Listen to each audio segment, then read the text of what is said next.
कि शादी हमारी सामाजिक मुआशराती जिंदगी का एक अहम तरीन हिस्सा है।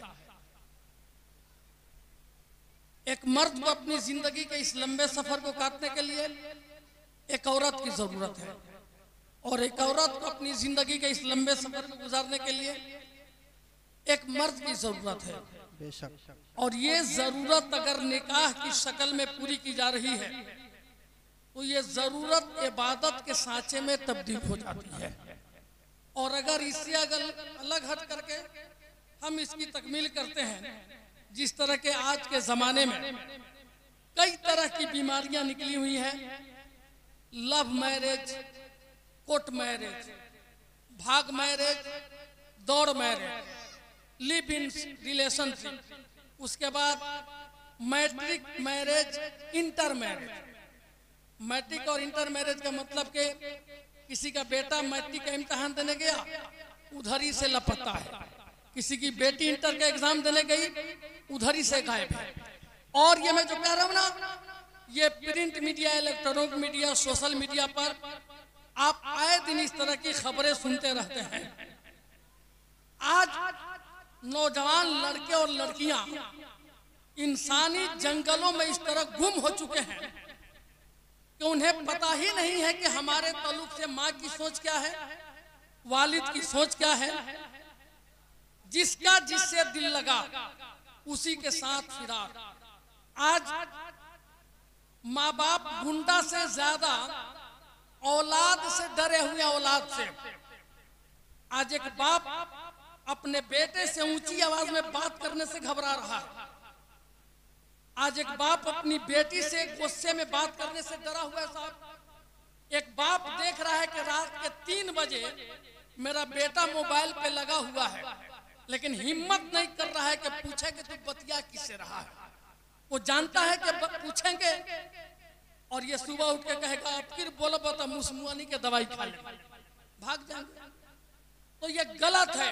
याद रखना नौजवानों, शादी वही कामयाब होती है जिसमें अल्लाह रसूल की रजा के साथ माँ बाप की मोहब्बत और दुआ शामिल होती है।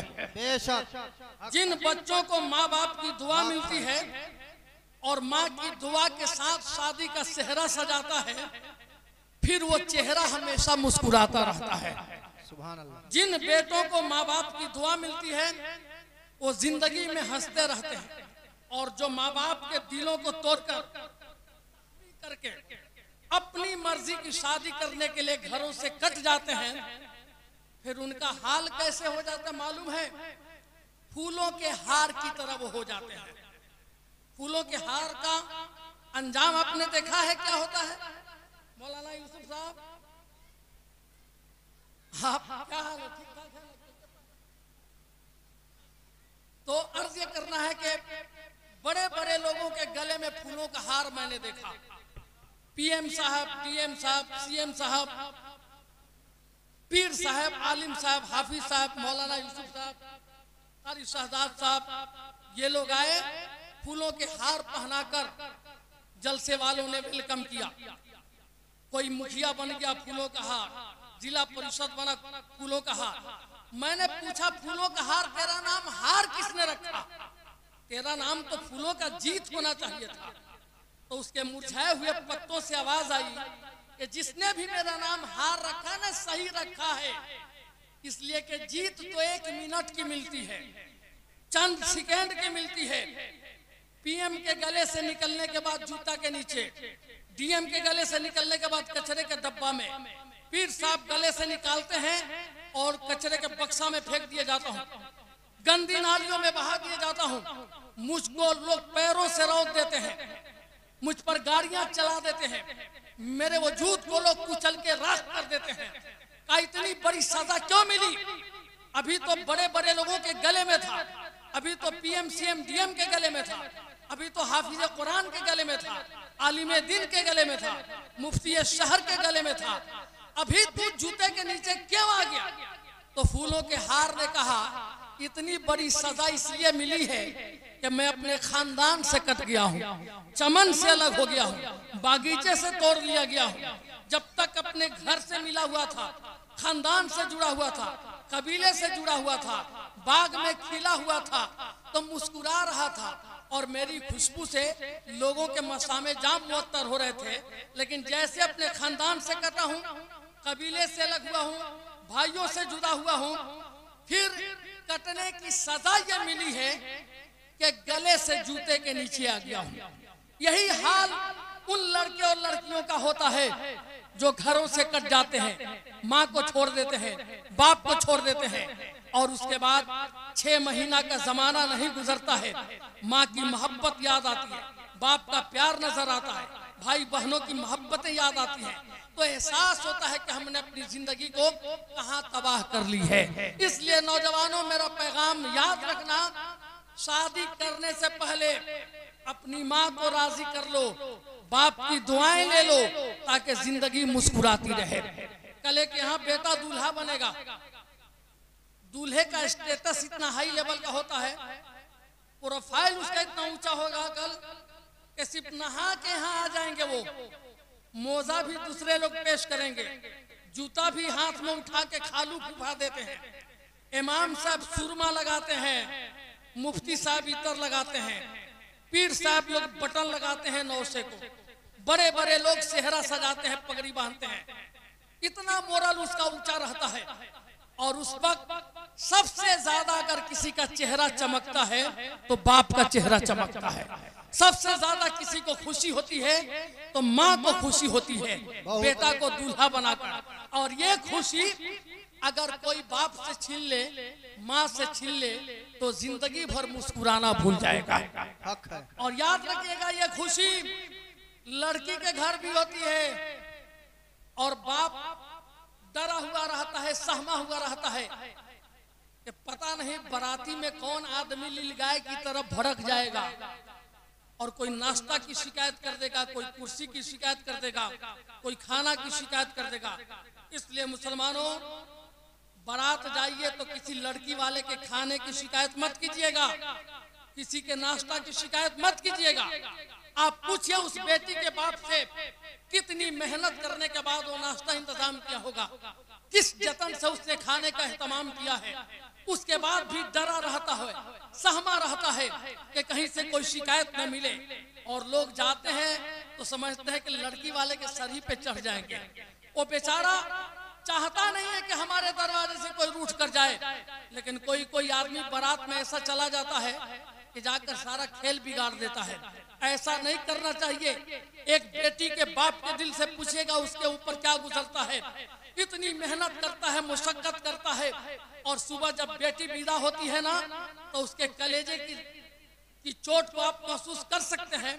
जब कोई बच्ची आके कहती है कि जरा देख लीजिए बेटी जा रही है, दुल्हन बनी है, कैसी लग रही है, एक बार बेटी से मिल लो, आंखें छलक जाती है कि आज घर से लख्ते जिगर जा रही है, धड़कनों का तर्जमान जा रही है, अल्लाह की रहमत जा रही है, जन्नत की जमानत जा रही है। वो बेटी जा रही है जो अब्बू कह के पानी देती थी तो लगता था जमजम का प्याला पी रहा हूँ, जो मुस्कुराती थी तो घर के दरो दीवार मुस्कुराते थे, आज वो मेरे घर से जा रही है फिर भी मुस्कुराता है कि वो काम करने जा रहा हूँ जो मुस्तफा जाने रहमत ने अपनी बेटी को विदा करके किया था। लेकिन उसके बावजूद भी घबराया है। बेटी जाके ससुराल से जब फोन कर देती है कि अब्बू बहुत अच्छे घर में मैं आई हूँ, मेरा शौहर भी नेक है, सास भी बेटी कह रही है, ससुर भी बेटी कह रहा है, खाने पीने की कमी नहीं है, तो ऐसी सूरत में लड़की का बाप भूल जाता है कि कर्ज कितना लिया हूँ, सूद पे पैसा कितना लिया हूँ, जमीन कितनी बिकी है और कितना मैं कर्ज में मुब्तला हो गया हूँ, इसलिए कि बेटी ससुराल में मुस्कुरा रही है। लेकिन जब निगेटिव फोन जाता है बेटी का कि रो रही हूँ, जहेज के लिए जूता खा रही हूँ, शौहर भी बात नहीं करता, सास सोना की चैन के लिए साइकिल की चैन की तरफ बेचैन है, और ससुर रेमोंड और सियाराम का ब्रांडेड कपड़ा खोज रहा है, अब्बू कोई भाव नहीं दे रहा मुझे, तो बाप चाहता है कि जमीन फट जाए मुंह उसके अंदर चला जाऊं। मुसलमानों, अगर रिश्तेदार आपसे मुस्कुरा रहा है आपको देख के तो आप खुश नसीब हो। रिश्ता ऐसे निभाना है कि आपका समझी आपको देखे तो दौड़ के गले लग जाए, ये पोजीशन में मत रखिए अपने समझी को कि दूर से देखे तो घबरा जाए कि बाप रे बाप बुलेट तो दैये दिलबानी अब किर का मांग दी। ये नहीं, रिश्ते का तकाजा ये है कि आपका रिश्तेदार आपसे मिले तो उसका दिल खुश हो जाए। तकरीर ज्यादा नहीं करनी है, खाने का प्रोग्राम है, मेरे बाद भी तकरीर करनी है। एक पैगाम देकर मैं अपनी बात तमाम करता हूँ कि आज के इस जमाने में वही इंसान मुस्कुरा रहा है, वही इंसान जिसकी वजह से दूसरा इंसान मुस्कुरा रहा है। बेशक हक है। और उसी की बेटी दूसरे के आंगन में जाके मुस्कुरा रही है, जिसके आंगन में दूसरे की बेटी आके मुस्कुरा रही है। अगर आप चाहते हैं कि आपकी औलाद मुस्कुराती रहे तो दूसरे की औलाद को मुस्कुराने का मौका जरूर दीजिए। अगर आप चाहते हैं कि आपकी बेटी दूसरे के घर में जाके रानी बन के रहे, मलिका बन के रहे, तो कल आपके आंगन में जो दूसरे की बेटी आ रही है वही इज्जत उसे भी मिलना चाहिए। अगर आप चाहते हैं कि आपकी बेटी को कोई टच न करे, आप चाहते हैं कि आपकी बेटी को लोग हाथों पे रखें, निगाहों में रखें, तो दूसरे की बेटी जो आपके आंगन में आ रही है उसे भी आप बेटी का मकाम दे दीजिए। आप मुस्कुराइएगा, आपके घर में दूसरे की बेटी मुस्कुराएगी, आपके घर पर अल्लाह की रहमत मुस्कुरा उठेगी। अगर आप चाहते हैं कि आप पर अल्लाह की रहमत मुस्कुराती रहे तो आपका रिश्तेदार आपसे मुस्कुराता रहे, आपका रिश्तेदार आपकी वजह से आंसू ना बहाए, तब तो रिश्ता है। और नहीं तब अफसोस का मकाम यह है कि दुनिया की दौलत के लिए हमारा रिश्तेदार आंसू बहा रहा है। आज मुसलमानों, वो आदमी हंस नहीं सकता जो गरीबों के खून को निचोड़कर घर की खुशियां हासिल करता है। वो बुलेट जो किसी के आंसुओं से हासिल करते हैं, वो अलमीरा फ्रिज जो एक औरत अपना जेवर बेच करके दे रही है, वो घर का सामान जो एक गरीब बाप सूद पर पैसा लेकर के किसी को खुश करने के लिए दे रहा है, वो गरीब बाप जो रेमंड और सियाराम का कपड़ा ब्लड बैंक में अपना खून बेच करके आपको दे रहा है, तो ऐसी खुशी मत लाइएगा, वो खुशी कबूल मत कीजिएगा जो आंसुओं के दम पर आपके घर में आ रही है। वो खुशी आपको हंसने नहीं देगी। आज हमारी मिल्लत में बहुत सी बेटियों की उम्र 40 साल हो गई, निकाह नहीं हो रहा है। 35 साल की बेटियां बैठी हुई हैं, उनकी शादी नहीं हो रही है, इसलिए कि बाप रिक्शा चला रहा है, बाप ठेला चला रहा है, दिहाड़ी पे काम कर रहा है, मजदूरी करता है दिन भर, तो रात में घर में रोटियां पकती हैं। ऐसे घरों में शहनाई नहीं बज रही है। अभी अमरोहा की तरफ की एक खबर मैंने पढ़ी कि लड़की के बाप ने फोन किया 9 बजे रात को कि बारात कहाँ तक आई है, रात के 9 बज गया है। तो लड़के के बाप ने कहा कि सुबह तुम जो 1 लाख रुपया नहीं पहुंचाए हो ना, इसलिए बारात तो निकली है लेकिन तेरे घर नहीं दूसरे के घर जा रही है। अंदाजा लगाओ मुसलमानों, उस बेटी के बाप पर क्या गुजरा होगा जिसकी बेटी की बारात रास्ते से वापस चली गई होगी। उस लड़की की माँ पर क्या गुजरा होगा जिसकी बेटी की बारात आते आते न आई हो। आपको पता होगा कि 2021 में 25 फरवरी को आयशा खान नाम की बेटी सिर्फ जहेज की वजह से साबरमती नदी में कूद के सुसाइड करती है।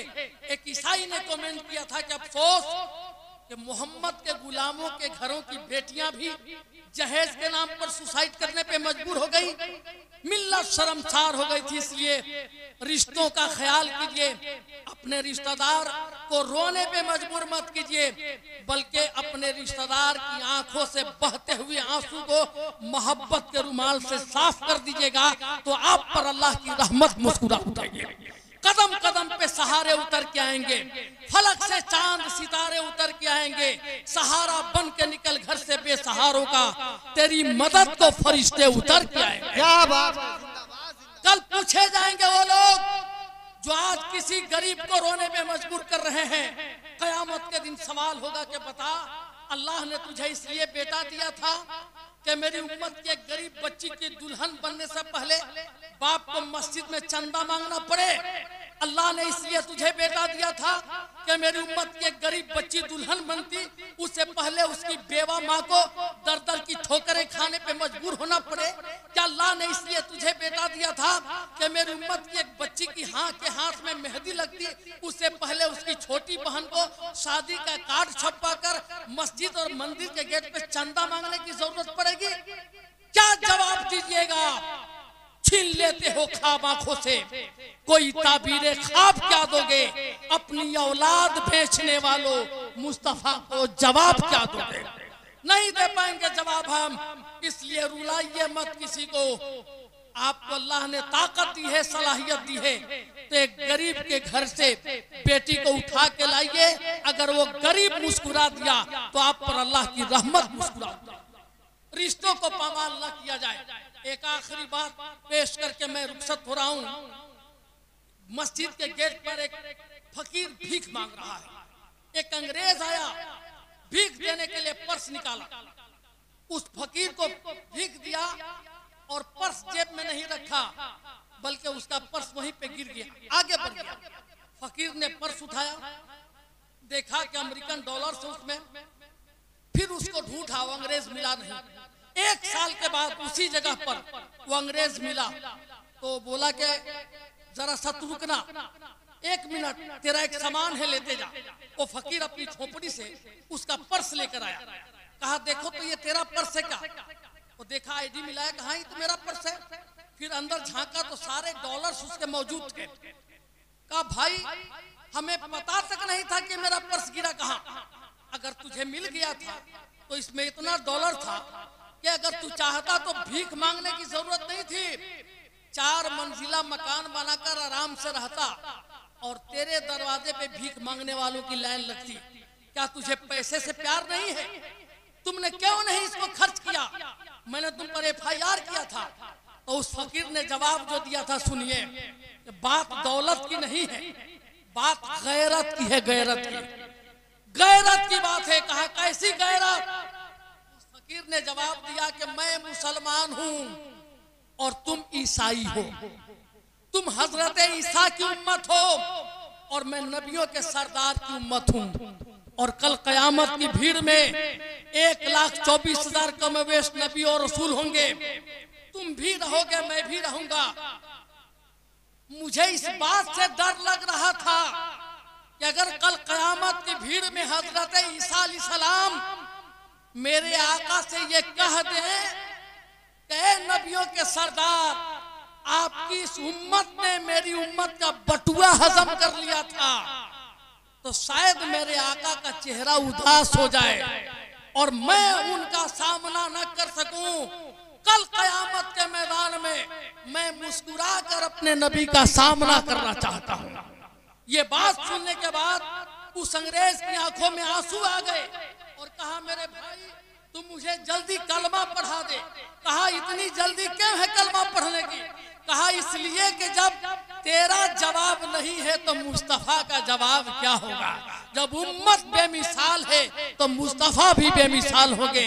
जब तेरा जवाब नहीं है तो इस्लाम का जवाब क्या होगा?